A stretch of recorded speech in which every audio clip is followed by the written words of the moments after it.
The man known to history as Pharaoh Khufu was born sometime in the second half of the 27th century BC in Old Kingdom ancient Egypt.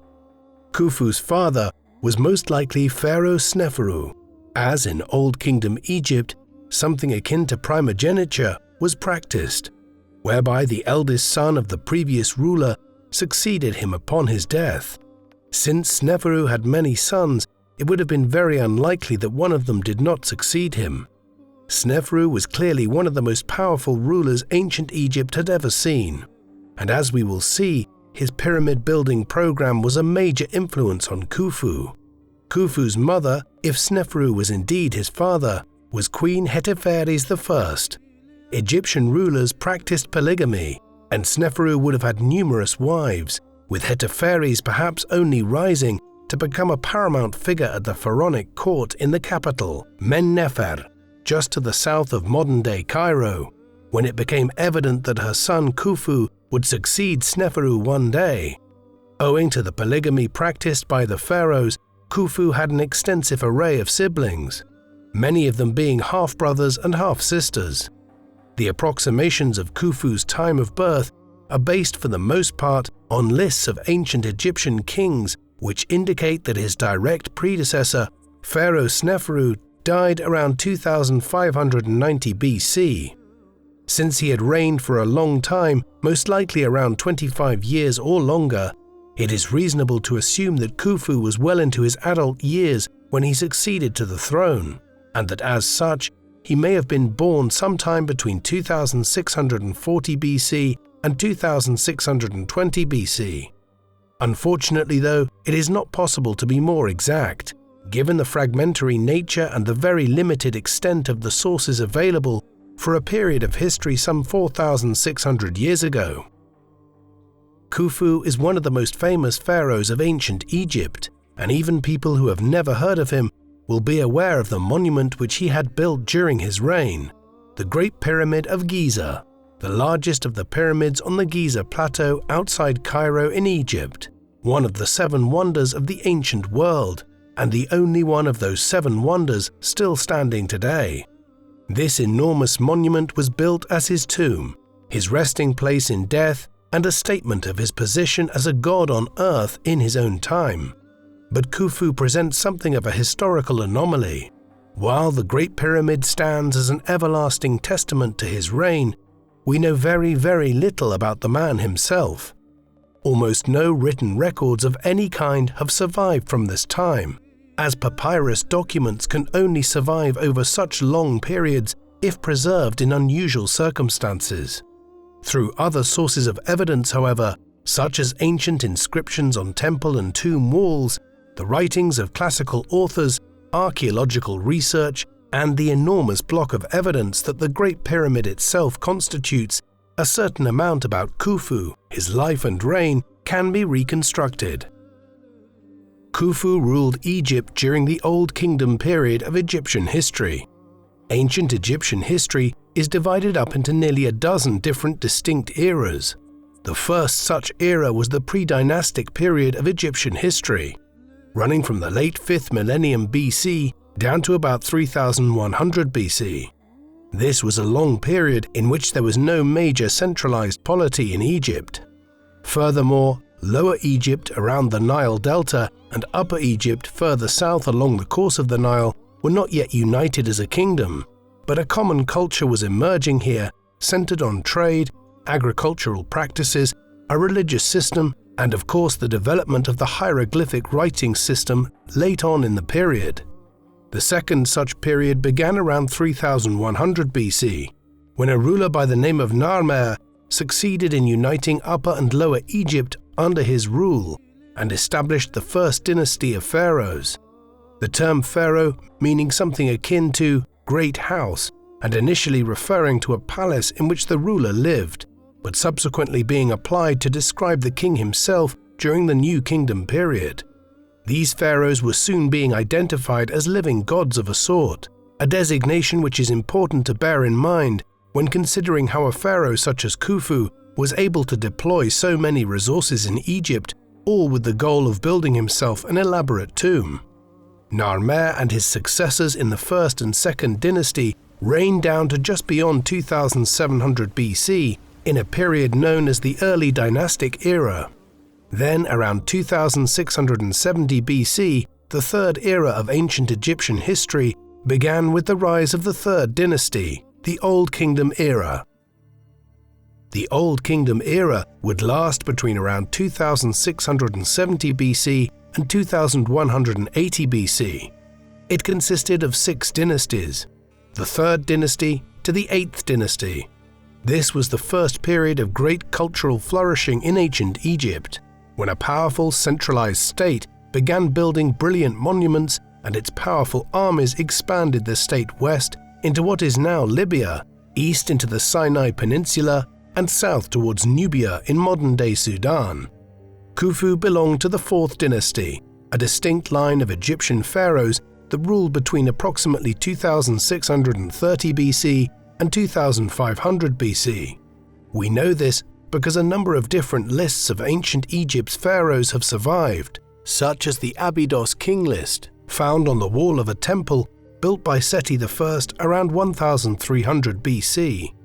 By the time this Fourth Dynasty came to power, the Old Kingdom was a well-developed state with armies that controlled extensive territory, a large bureaucracy of scribes and administrators that managed complex construction programs and collected taxes, generally in the form of agricultural goods produced on the alluvial soil deposited along the shores of the River Nile every year during its inundation or flooding. A royal capital had also emerged at Men-Nefer, or Memphis, just south of modern-day Cairo and not far from the Giza Plateau and the Dashur necropolis, latter on which a complex of mortuary tombs and pyramids were already being built to house the remains of the pharaohs, members of their families, and leading figures within the government. This was the context in which Khufu would rule Egypt. Depending on which tradition one is reading, one will encounter different names for Khufu. For instance, while Egyptologists and most scholars today use the name Khufu for him, if you pick up a history book written in the middle of the 20th century, you are just as likely to find the builder of the Great Pyramid referred to as Cheops. This is not technically inaccurate, but Cheops was the rendering of his name in ancient Greek, and the version used by ancient Greek writers like Herodotus, to whom we will return shortly. Khufu's proper and full Egyptian name was Khnum Khufu, the Khnum part being the name of an Egyptian deity who in the Old Kingdom period was viewed as being both a god of the River Nile, the waterway which allowed life and civilization to flourish in the otherwise inhospitable desert, and also a creator god of sorts who was said to have molded humanity from clay using a potter's wheel. Khnum would be superseded in importance within the Egyptian religious system in centuries to come by Ra, the sun god, and Amun, but Khnum was much more paramount in the Old Kingdom. Khnum Khufu means protected by Khnum, and the name was intended to indicate that Khufu had the divine blessing of the gods.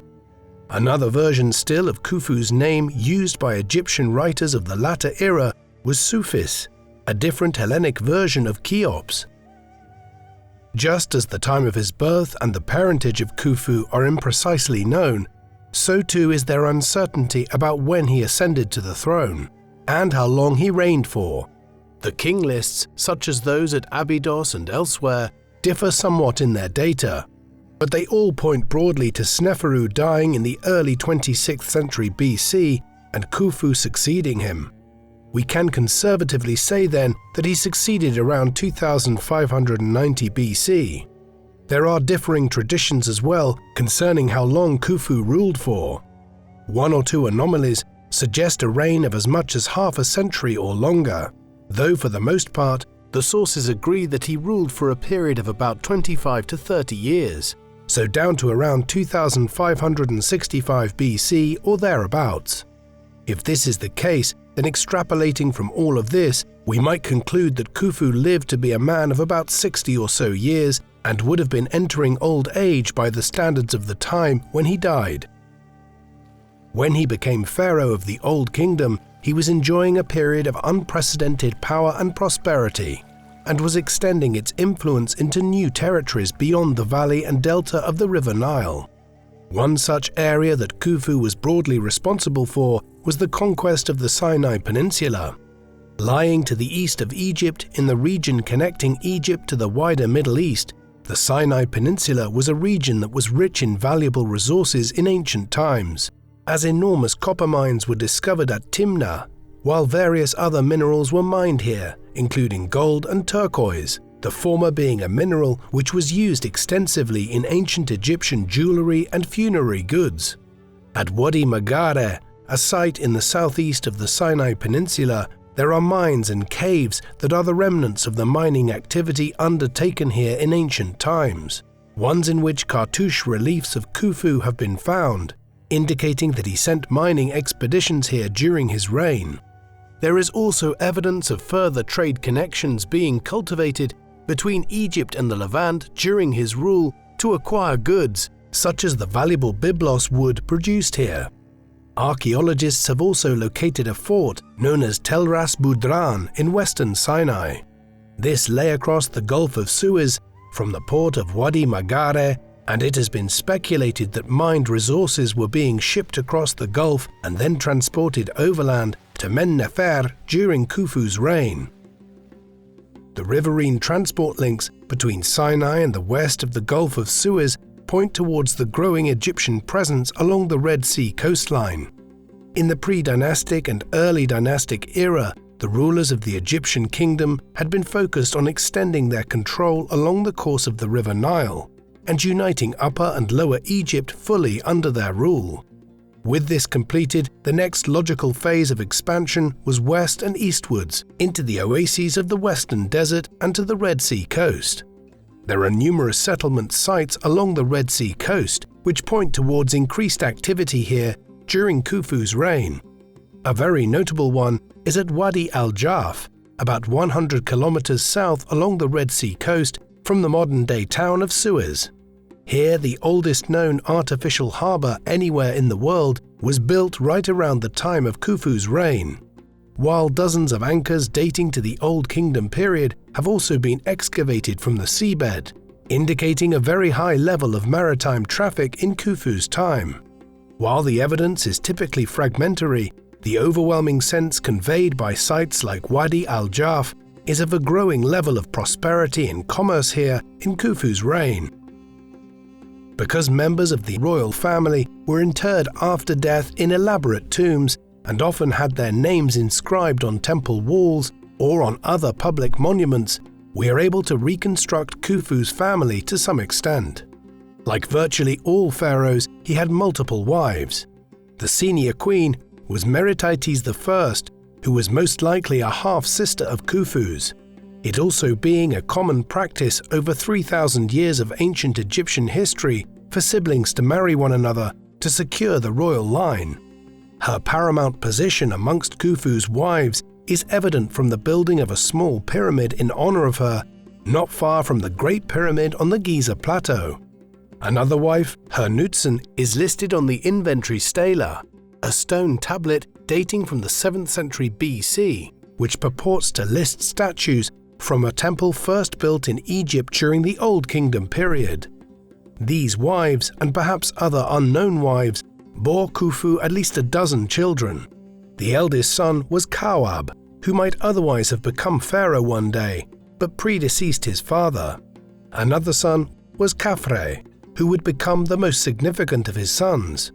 A daughter, Neferti-Arbet, meaning beautiful one of the East, has her own important place in the history of the Old Kingdom on account of a slab stela from her tomb at Giza having survived in a remarkable state of preservation. This is replete with hieroglyphs and depicts her seated and eating. Despite having occurred nearly 5 millennia ago, we are fortunate to have a few pieces of material evidence that have survived from Khufu's reign to shed light on him and his court. One of these is known as the Westcar Papyrus, so called because it was acquired by a British adventurer by the name of Henry Westcar while in Egypt in the mid-1820s. Unfortunately, we do not know how Westcar acquired it or where it was preserved, as it is exceptionally rare that a papyrus manuscript could have survived so long without literally disintegrating just by being exposed to the air. The papyrus comes from the middle of the 2nd millennium BC, but is a collection of 5 stories about miracles that were performed by magicians and priests at Khufu's court, with these tales described as King Khufu and the magicians within the text. The stories are each related to one of Khufu's sons. Only the 4th relates directly to the king and outlines the tale of a man who could reattach the heads to animals and bring them back to life after they were beheaded. Khufu had this ancient Egyptian reanimator brought to his court to demonstrate this magic, and there the pharaoh has numerous animals and even a servant beheaded in order for the magician to demonstrate his skill. On the one hand, the picture here presented of Khufu is fairly unflattering. He has animals and a person murdered and beheaded before him in order to test the skill of the magician. But other Egyptologists have pointed out that the story is trying to portray Khufu as an inquisitive ruler, curious about magic and possible religious powers. Another artifact which has survived to shed light on Khufu is the Khufu statuette. This is a remarkable survival. It is a very small ivory statue depicting Khufu and purportedly dating to the middle of the 3rd millennium BC. Though many prominent Egyptologists have expressed skepticism that it dates to Khufu's own time. It shows the pharaoh seated on a throne and wearing the red crown of Lower Egypt. We know it is meant to depict the pharaoh, as a cartouche on the side of the statue gives his name as Khnum Khufu, the god name of the king. Found in 1903 by Sir Flinders Petrie, a British archaeologist who pioneered many modern methods of rigorous archaeology, it is housed today in the Egyptian Museum in Cairo. Beyond this material culture, we have numerous works from antiquity which discuss Khufu and his reign, though even these are set at a significant remove away from the pharaoh's own time. One such writer is Manetho, an Egyptian priest and scholar of the 3rd century BC, who composed a major study of the pharaohs of Egypt entitled Egyptica, or History of Egypt. His writings have only survived in fragmentary form, but one section addresses Khufu, whom he called Sufis I. We know that he was referring to Khufu as he listed him as being the 2nd pharaoh of the 4th dynasty, which Khufu indeed was. In general, Manetho's account is hard to take at face value. While Khufu did reign for several decades, Manetho claimed he did so for 63 years, far too long to match with the archaeological record or the other extant king lists. He does state that Khufu, quote, reared the Great Pyramid. Intriguingly, Manetho claimed that the pharaoh was contemptuous of the gods early on in his reign, but that he then made amends for his actions by composing a sacred book. Egyptologists generally doubt this assertion, as Egyptian kings were not known to write books of any kind generally, and certainly not so early in Egyptian history, but one wonders what tradition Manetho was drawing on in stating this about Khufu. Manetho cited a Greek writer of the 5th century BC in his short passage on Khufu, noting that Herodotus, the father of history, famous for authoring the Histories, an account of the rise of the Persian Empire and the Persian invasions of Greece in the early 5th century BC, referred to a pharaoh called Cheops as being the builder of the Great Pyramid. Manetho did not realize that Cheops was the Greek name for Khufu. The first half of Herodotus's Histories is actually a mix of geography, anthropology, and fantastical stories which describe the known world at that time and the people in it. In the midst of this, Herodotus turns to consider Khufu, claiming that he had been informed by the priests of Egypt that the country had been well governed until the reign of Khufu, who then, quote, brought the people to utter misery by shutting up all the temples so that none could sacrifice there. And next, he compelled all the Egyptians to work for him, appointing some to drag stones from the quarries in the Arabian mountains to the Nile. He went on to suggest that such was Khufu's love of money and power that he had even prostituted one of his daughters to make money from her, though we can probably discount Herodotus's claim that each of the stones used in the Great Pyramid of Cheops was donated by one of her customers. Herodotus's account needs to be taken with a healthy degree of skepticism, given how fantastical some of the material in his histories was. But it is interesting that he claimed he had learned all of this from the priests of Egypt, who passed on these traditions and knowledge from generation to generation. Herodotus was not alone in portraying Khufu in this manner. In the 1st century BC, a Greek historian from Sicily, Diodorus Siculus, composed an enormous history of the world called the Bibliotheca Historica, the Library of History. Only 15 of the 40 books into which this was divided have survived, but amongst those that we still have today was a section on Khufu, referring to his as Chemis, a derivation of the Greek Cheops. He notes that he built the largest of the 3 Great Pyramids at Giza, a complex which Diodorus noted was already considered one of the 7 wonders of the world at that time. Diodorus marveled at how the pyramids could have been built without any evidence being left behind of the construction work. Yet he concurred with Herodotus that Khufu was a tyrant who had committed what he termed many cruel and violent acts, and under whom the Egyptians suffered many hardships. It should be noted in saying this that both Herodotus and Diodorus were deeply confused about the dating of Khufu's reign, claiming it came after the Ramesside period of Egyptian history, during which a long succession of pharaohs, generally all called Ramesses, ruled. This Ramesside era occurred in the 13th and 12th centuries BC, nearly a millennia and a half after Khufu's time, so both Herodotus and Diodorus were completely wrong in this. Though Diodorus did note that another tradition held that the pyramids had been built over 3,000 years earlier, a dating which was much more accurate.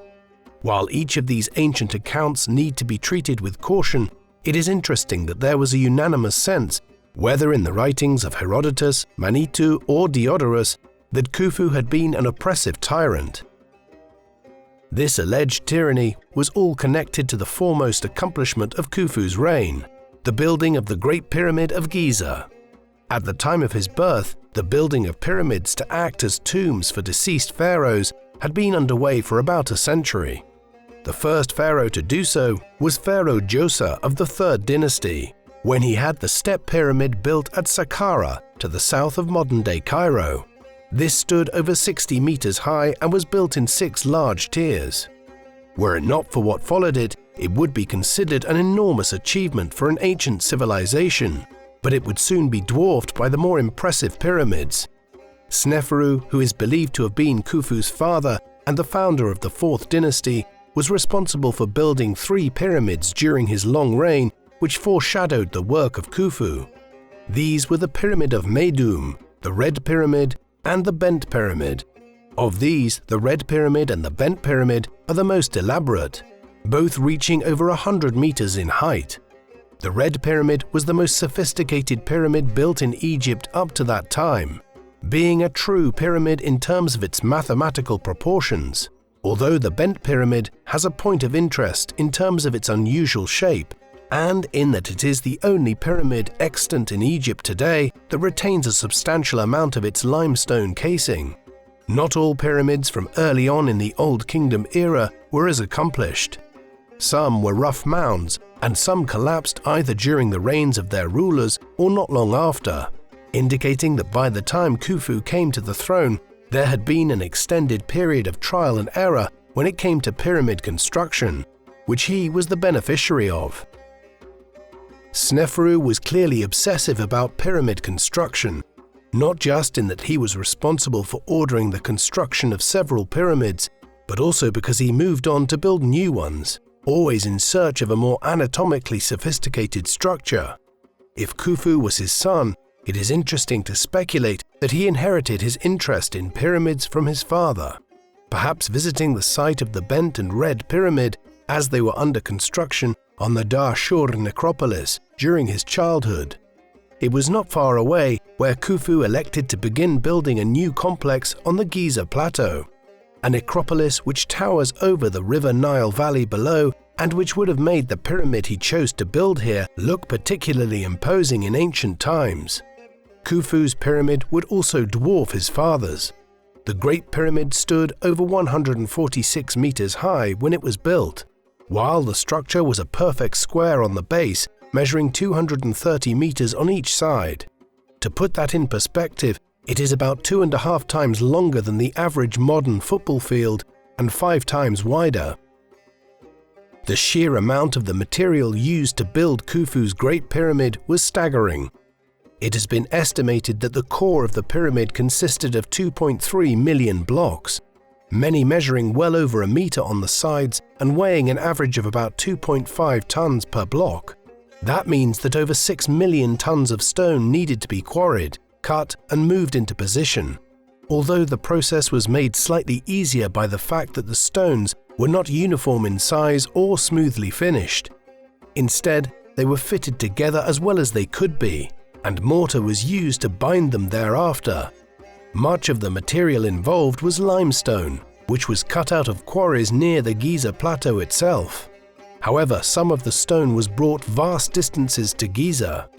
8,000 tons of granite, for instance, was used in certain sections of the pyramid, and this type of rock was not available near Giza or the capital Sneferu nearby. Thus, 8,000 tons of granite blocks were quarried at Aswan, way up the River Nile, in what is now southern Egypt, and transported north over 850 kilometers to Giza. The stones involved were then assembled into 216 different layers of blocks, averaging 2/3 of a meter in height each.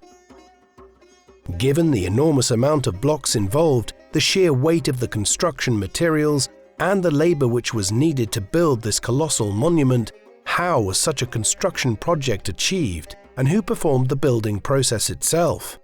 This is a question that has fascinated Egyptologists and anyone with an interest in ancient Egypt for centuries. Because of the sheer manpower involved and the apparent drudgery of the labor, a common misconception which emerged centuries ago and which still holds some sway today is that the pyramids were built by a small army of slaves. Whilst an understandable conclusion to reach, the archaeological evidence, which includes a workers' village uncovered in the Giza area to the southeast of the Great Pyramid itself back in the late 1980s, points towards the builders of the pyramids being paid laborers who actually lived reasonably well, with the average worker eating considerably better than others in Egyptian society at the time. Their protein intake was certainly higher. As to how many laborers were involved, it is hard to tell, as seasonal workers may have been drafted in at certain times. Diodorus Siculus argued that 360,000 workers were involved. Herodotus claimed that 100,000 were employed in shifts of 3 months at a time. While these are suppositions made 2 millennia after Khufu's own time, there is no doubt that the pharaoh was footing the bill for at least tens of thousands of workers to erect his pyramid. It is the only way that a monument this size could have been built given the technology available at the time. In recent decades, more scientific approaches to determining the size of the workforce involved have been utilized, specifically by actually having people use the tools that were available at the time and to try and cut out the sort of 2.5-ton limestone blocks that make up the majority of the Great Pyramid. This approach was aided enormously by the discovery back in the mid-2010s of a complete quarried block and some ancient tools in a limestone quarry dating to Khufu's reign. Using precise replicas of these tools, a team determined that it would take 4 workers 3 8-hour days to quarry and carve out one of these 2.5-ton blocks. However, if they employed water to wet the stone, the process could be accelerated significantly, though it is doubtful that the kind of water necessary to do so could have been made available. All in all, the team determined that a labor force of 3,500 workers on site at this quarry would have been able to produce 250 blocks every day. Double this number to 7,000 workers producing 500 blocks per day, and it would have taken about 13 years to produce all the blocks needed for the Great Pyramid. This is an entirely feasible analysis, though clearly if you had 7,000 men working on quarrying and stone cutting alone, this would only constitute a proportion of the entire workforce, as others would be needed to transport the stone from the quarries to Giza and to work at the pyramid site itself. while others still would be working in an ancillary capacity, producing tools, transporting food and water for the workers, and so on and so forth. A study which has just appeared in 2024 has added a further piece of evidence to explain how the pyramids were built on the Giza plateau.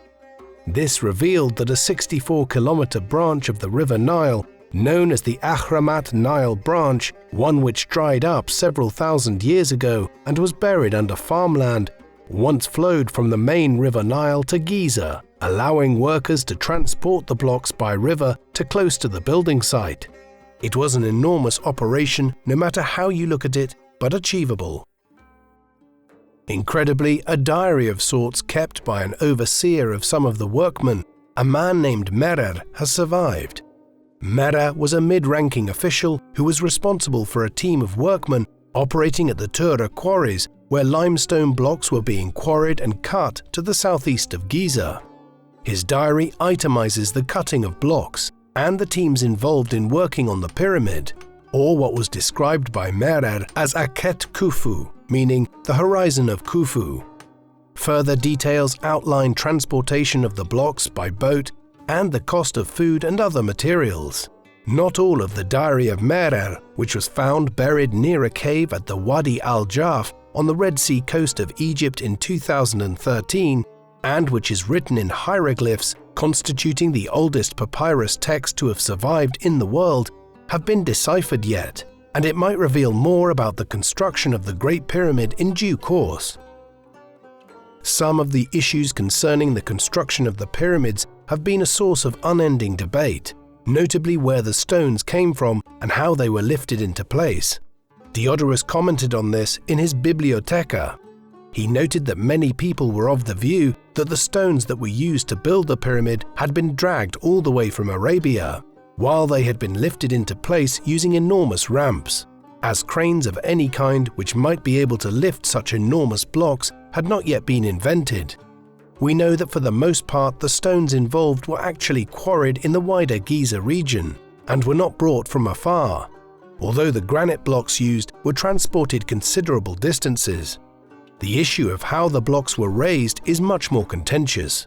Many scholars contend that a ramp of some kind was used, along which the laborers dragged the stones at an elevation.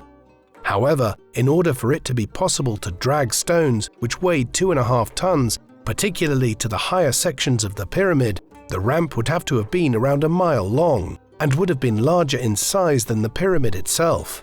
Furthermore, space is limited on the Giza plateau, a necropolis with a fairly sheer cliff face. As such, it would have been difficult to build such a ramp here. Egyptologists still cannot agree on how the Great Pyramid was actually constructed, with new theories emerging in recent decades to suggest water power was employed to move the stones.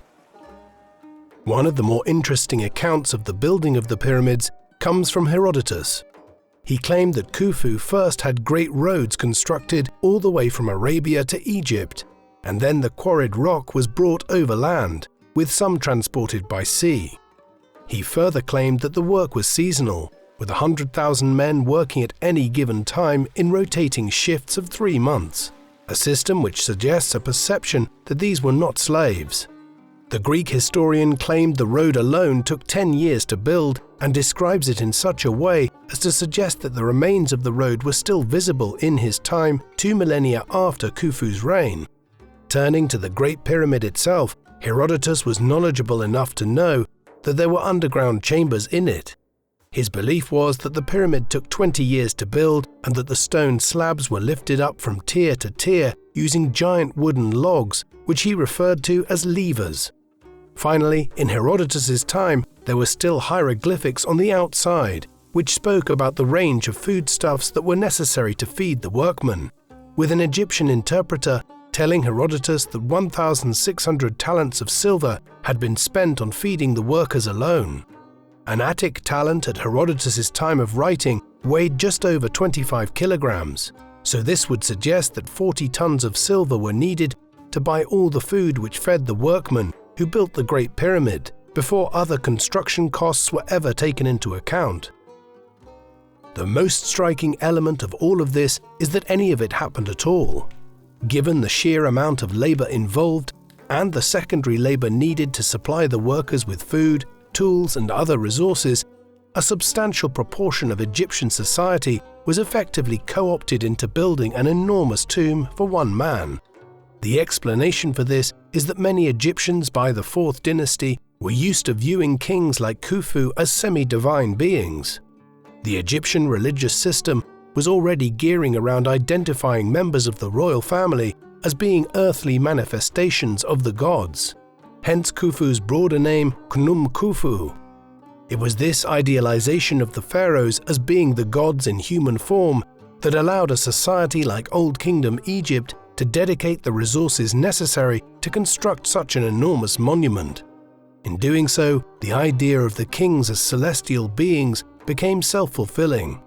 Imagine the impression it must have made on individuals in the mid-3rd millennium BC, when they traveled to the capital, Sneferu, and saw Khufu's enormous pyramid tomb towering over the River Nile on top of the Giza plateau.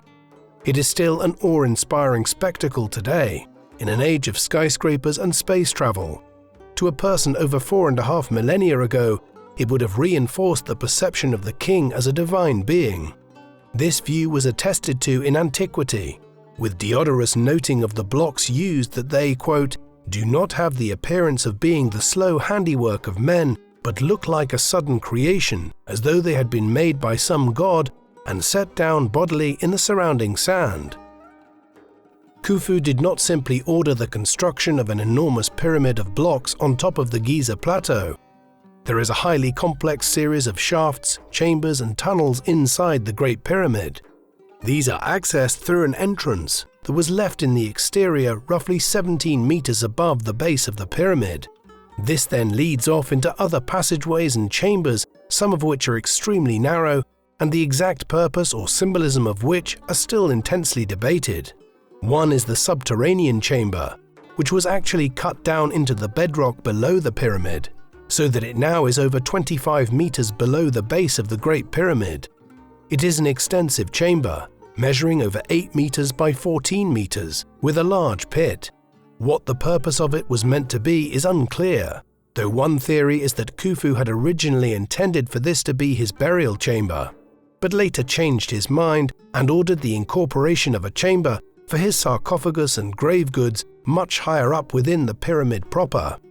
Another room much further up is the Queen's Chamber, a somewhat misleading title, as it is not at all clear if it was intended that one of Khufu's wives would be interred here.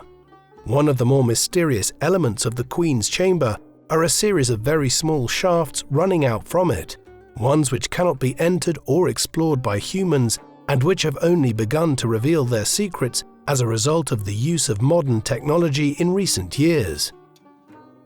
The most widely discussed part of the interior of the Great Pyramid is the King's Chamber and the passages and rooms surrounding it.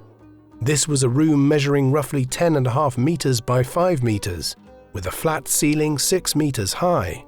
It is found roughly a third of the way up the pyramid, the base of the King's Chamber lying around 46 meters above the base of the pyramid itself. The construction of the chamber is fascinating. The roof is made out of 9 enormous granite blocks, which were brought all the way from Aswan in southern Egypt and which weigh between 25 and 80 tons. The process of trying to get 80-ton blocks some 60 meters up to near the midway point of the pyramid and then lowering them down onto the roof of the King's Chamber was one of the engineering marvels of history. Unfortunately though, the splendor of the King's Chamber is otherwise lost to us. Despite the inclusion of an antechamber which was designed to fend off would-be robbers, when the King's Chamber was reopened in modern times, everything except a granite sarcophagus that would have once housed Khufu's remains had long since been pilfered by thieves, and the sarcophagus itself was broken. The riches of this chamber in antiquity must have been immense, when we consider that Khufu was a great ruler at the height of the Old Kingdom, whereas the only intact pharaonic tomb that has ever been found, that of the New Kingdom ruler Tutankhamun, contained immense wealth in the burial chamber of a relatively minor king. From the King's Chamber, there are further chambers and passages. These include the star shafts, two narrow ducts which run all the way from the king's chamber to the exterior of the Great Pyramid. They run upwards at angles and point into the sky and the stars at night. The purpose of them is contentious. One theory suggests that the south shaft may have pointed towards the star constellation Orion's Belt in ancient times.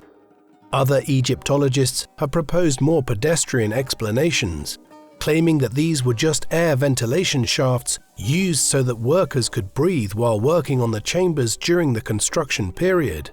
However, there are no such star shafts on any other Old Kingdom pyramids, and so this theory seems unlikely.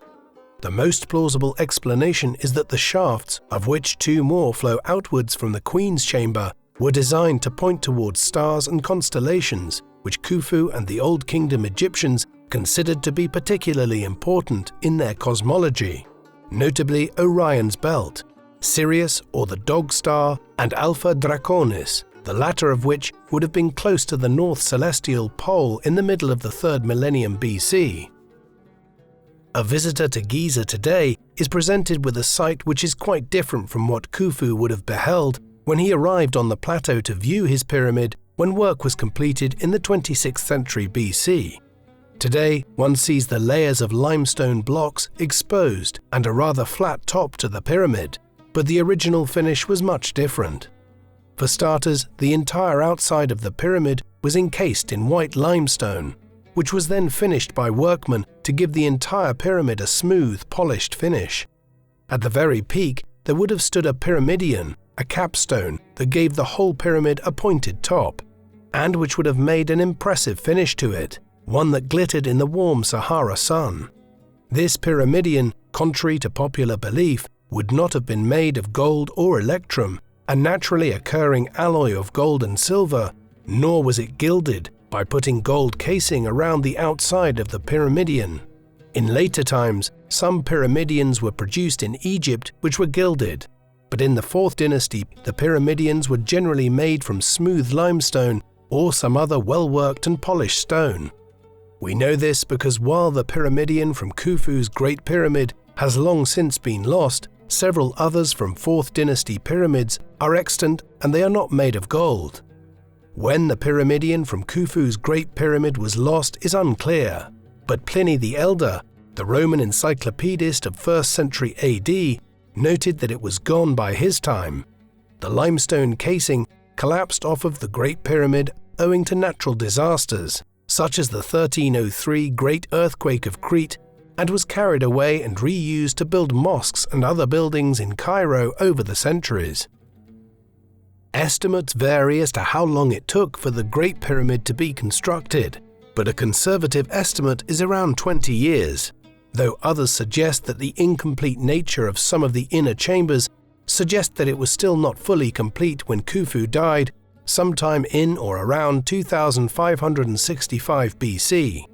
We can assume that he was buried in great splendor, with a mass of gold and bejeweled funerary goods, while after elaborate religious ceremonies his mummified body was placed in the sarcophagus in the king's chamber. However, everything, including his mummy, was pilfered at some point in antiquity or during the medieval era. Another tradition holds that Khufu was not interred at all in the Great Pyramid, which he had employed such great resources on the construction of. Diodorus Siculus stated that Khufu was so loathed at the end of his reign for his tyrannous rule that he enjoined his family to bury him instead in an unmarked grave, as the people in their anger would enter his tomb and defile his mummy if he was laid to rest in the Great Pyramid. This is highly implausible, given that the passages and entry points would have been sealed up after the interment of a pharaoh within them, and it was only by burrowing a large tunnel, now referred to as the Robber's Tunnel, that people in centuries gone by were able to enter the king's chamber and pilfer it.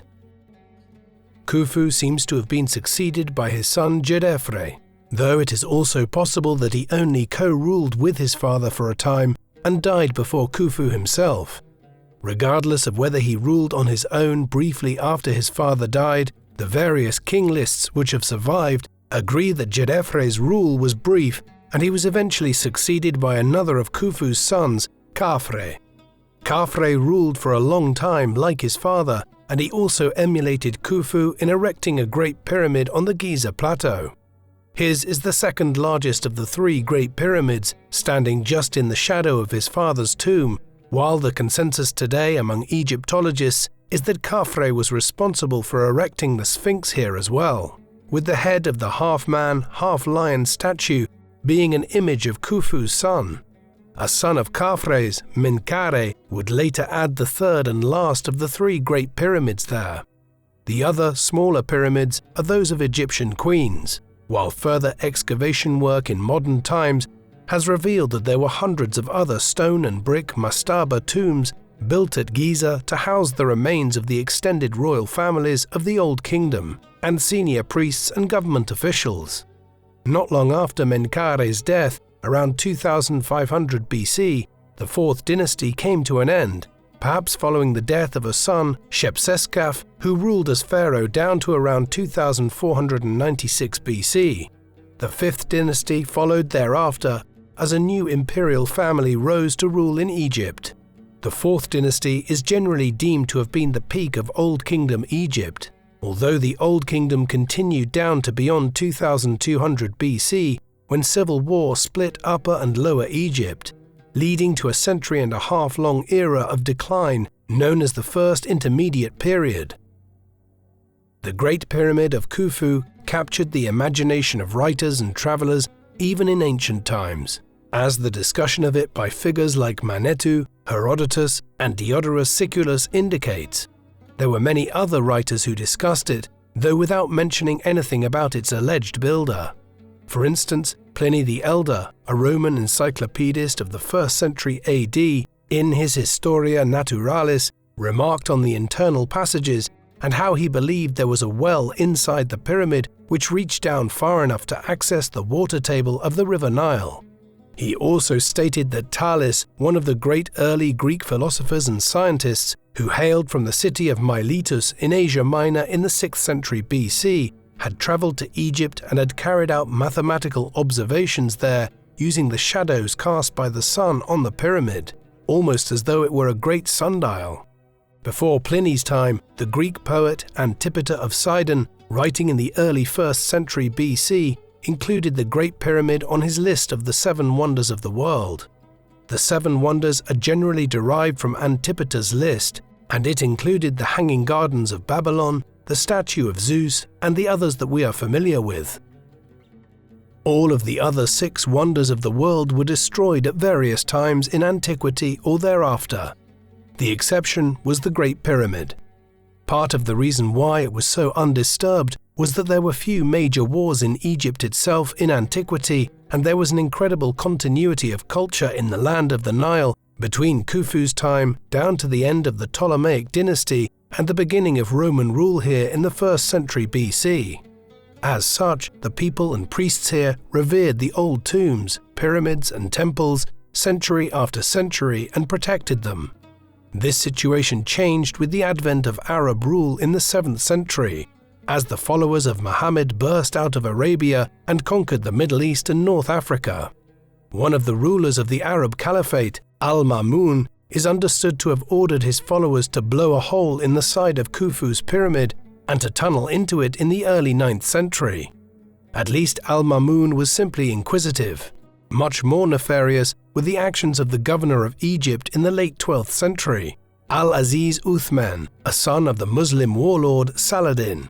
Uthman decided that he would destroy the pyramids in a fit of iconoclastic religiosity which aimed to get rid of these false idols. Fortunately, his engineers failed to do so and only succeeded in damaging the Pyramid of Menkaure, the smallest of the 3 pyramids on the Giza Plateau. In more recent times, natural disasters have been more troublesome. In 1303, the Great Earthquake caused such devastation that it cracked and knocked off a large amount of the casing around the pyramid, an event which incidentally did much to destroy one of the remaining wonders of the world as well, the Lighthouse of Alexandria. Despite a common misperception that they badly damaged the pyramids and the Sphinx on the Giza Plateau during their expedition to the country under Napoleon Bonaparte at the end of the 18th century, There is no concrete evidence to suggest the French damaged anything at the Giza complex. What they did do was initiate the modern discipline of Egyptology, which over time has led to preservation work being undertaken extensively at Giza. Unfortunately though, the site is still susceptible to natural disasters, and another earthquake in 1992, the epicenter of which was in the suburbs of Cairo, damaged the Great Pyramid, causing it to shrink by several feet as blocks caved in internally. Given the level of interest in Khufu's tomb over the 4.5 millennia since it was built, one would think that it had revealed all of its secrets long ago. But this certainly isn't the case. The Great Pyramid was built in such a way that passages and shafts were covered up by subsequent layers and made inaccessible for humans. As such, parts of it simply cannot be accessed unless one were to systematically dismantle the pyramid. Therefore, Egyptologists are still working today to try to uncover all of its secrets and to determine what the purpose of the shafts and tunnels inside it were and how the whole thing was built. New scientific methods, for instance by using small robots and cameras to investigate parts of the pyramid which simply cannot be accessed by humans, are being employed all the time and are throwing up new discoveries. As recently as March 2023, a new 30-foot-long corridor was revealed using infrared thermography and other technologies. Khufu's mysterious tomb continues to fascinate in the early 3rd millennium AD. As the foregoing has outlined, there is far more about the pharaoh Khufu that we don't know than what we do know. From the king lists and other ancient sources, it is clear that he ruled Egypt as part of the Fourth Dynasty around 2600 BC, while there is also no disputing that he was responsible for building the greatest of the pyramids on the Giza plateau as his tomb. But beyond this, very little else can be said about him with certainty.